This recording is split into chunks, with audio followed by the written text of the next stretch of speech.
Hey y'all, welcome back to the channel. My Life as Monique. I am Monique, your host. This video is part 2 to the BBL Gone Wrong with Hardheaded Miami. The last video, it showed where she was speaking about what led up to her getting and wanting to get the BBL. But this part will talk about where she speaks herself about getting a feeling or getting really nervous and really, having second thoughts about this surgery before she had it. So let's get back into it. This is part 2, Hardheaded Miami, when a BBL goes wrong. So in this particular video, she'll be talking about how a couple of weeks before the surgery, she really started having some second thoughts and some feelings, which I thought was the Lord speaking to her. But we'll talk about that in a minute. So let's go to the video. Hold on a minute. Let me see if I can bring it up. A week before the surgery, I get kind of nervous. I'm like, oh God, all these just going through my stomach. Like, oh my God, I got kids to think about. This thing could kill me. Because, they said that's one of the most dangerous cosmetic surgeries. But so guys, she's saying a week before, but I'm going to slide it back a little bit because there was something that she said that kind of really piqued my interest. But 2 weeks before, she started getting nervous and she said, I got kids to think about. What if I'm not around my children? And she knew that this was one of the most dangerous cosmetic surgeries. She didn't know that because she just mentioned it. But let me go back. There was something that she said that really, was something that she said that I'm going to play back again. Hold on, let's see. And just getting a little excited and nervous about the surgery the next day. So wait, let's go back. For like an hour for a sign. But I put all those fears away. Any deaths, but the lady I was going to, they called her the GOAT. She never had any deaths, any hiccups or nothing, just everybody, and then her before and after pictures of them girls. So she's saying here, because I know there might be a lot of noise in the background. She said the doctor that who was going to do her surgery was called the GOAT. And that the woman never had any deaths and that her before and after pictures were awesome. She was called the GOAT, guys. I think I know they say it's the greatest of all time, but for me, it means something else. Let's finish listening and see what she has to say. Okay.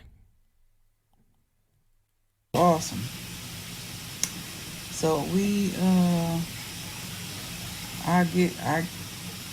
before the surgery, I get kind of nervous. I'm like, oh God, all these just going through my stomach. Like, oh my God, I got kids to think about. This thing could kill me. Because, they said that's one of the most dangerous cosmetic surgeries. But I put all those fears away. I'm like, my family member had or done or all these girls come home perfect. I said, I'll be fine. I'm strong. I'm from Africa. So the day comes, you get on a plane. It's so crazy because so many things was happening in the day. So many warnings. Always, please, y'all, no matter what's going on, how much money is at stake, you go with all these signs. First, get to the airport and something was wrong with the plane, a mechanical error. So we had to wait there for like an hour for a sign. I could just call my mom, like, come pick me up, but this is not for me. A mechanical error on the plane. But no, not Hardheaded, Miami. So finally get to Miami. The Uber I called couldn't find me at the airport, so they left. So I had like less than 20 minutes for my appointment at the doctor's office to do all my paperwork. I did got me a second Uber, and he was rushing to get there. Got there, and they missing some blood work. So I had to take another Uber to this place that they do blood work at and get some more blood work done. So second through a third sign. I'm thinking all this time I'm jumping in out of manual. It's hot as hell, and I'm carrying my luggage everywhere I go because I ain't get to the hotel yet. So I'm like, okay, all these signs, and I'm not seeing them as signs. I'm just seeing them as inconveniences at the time.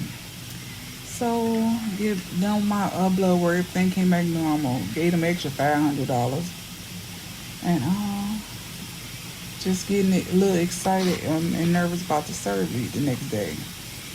So they said I was cleared and everything. Everything is good to go. And sorry y'all. Everything was good to go. So see what I mean.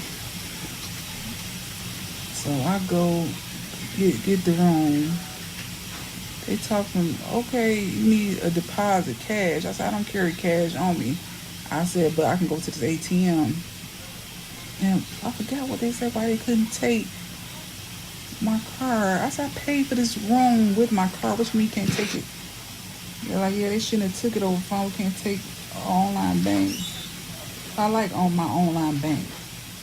Anyway, so I'm like, what the fuck? I said, so can I get my money back? They're like, yeah, call the place where you booked it from, bookings.com or something, and get your money back.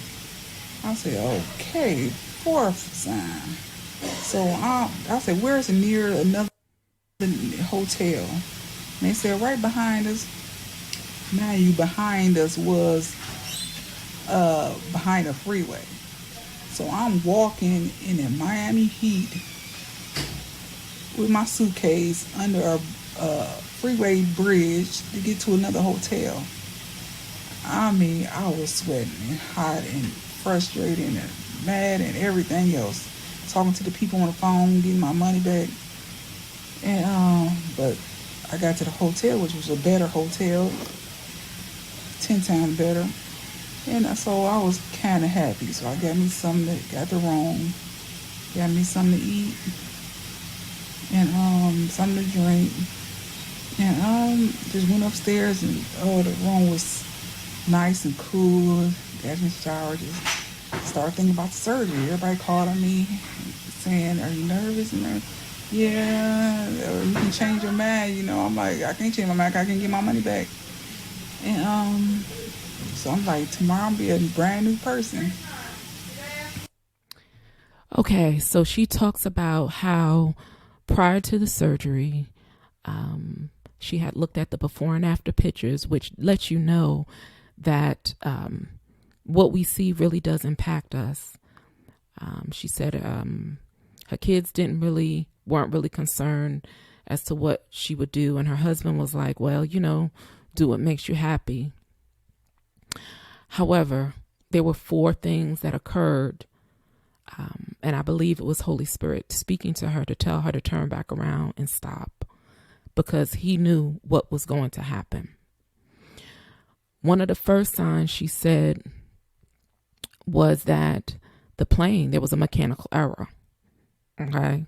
So the plane that they were supposed to get on originally, and that happens sometimes, but there were 4 things that happened in consecutive order, which after the third sign is like, I might not need to do this. So the first sign was the plane was on a mechanical error. And I'm wondering if at that time she thought maybe I should just turn back around and go home. So it was a delay by about an hour. She caught the plane to Miami, Florida. Now, I don't know where she was coming from. The second thing, when she gets there, the Uber driver that she was supposed to pick her up, he couldn't find her, missed her. So she had to find another Uber. But she had to get blood work done And if you know anything about surgery, you have to get blood work done to get cleared. They got to look at your hemoglobin, hematocrit, your platelets and stuff. So she had to call another Uber, and the Uber came, took her there somewhere to get her blood work. But they told her she needed to get blood work. And, she had to pay another $500 just to get her blood work done. Okay. They told her everything wasn't right. You need to get more blood work. So she had to go pay additional $500. So I think she said $7,500 plus $5, plus your airfare, plus your room, plus transportation, and then everything else after this BBL. Okay, so she finally gets her blood work done and is on her way to the hotel. She gets to the hotel. They tell her this is like the third or fourth sign. Oh no, we couldn't use your card. I don't know why they booked it. So she had to go and take her luggage and walk, under bridges to get to another hotel. Okay, so there were multiple signs, just really trying to, and there were signs before she got there, like 2 weeks before, but she didn't pay attention to it. I think her thought of her money, she said, people were calling her that day and telling her, do you want to back out? You still want to do this? And she was like, I already paid my money. It was the money. Because she was like, you can't get your money back. So that's why I think she really was feeling a little leery about it.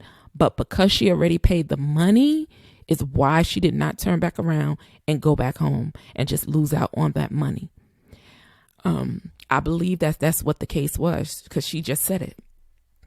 So right now she's telling a story from a hospital bed, and she said there were 4 signs she got. The Lord sent her 3 plus 4. He was making it very difficult. The first one was the plane malfunction, so she wouldn't even get on the plane. But that 2 weeks before, she had that gut, that intuition, like, wait a minute, this is the most dangerous surgery that I could have. But what overrode that was she started thinking in her head. Those thoughts weren't coming from her. Those thoughts, in my opinion, sometimes our thoughts are not our own thoughts. She was looking online, and to me, the enemy was putting those thoughts in her head, because it's my belief she really didn't want to go for it. She saved up for it, but she paid the money and there's no refunds. So that's why I believe she went forward with the surgery. But you can hear in her own words where she said, the only reason why I didn't do it because you can't get your money back. So let's go and see what else she has to say.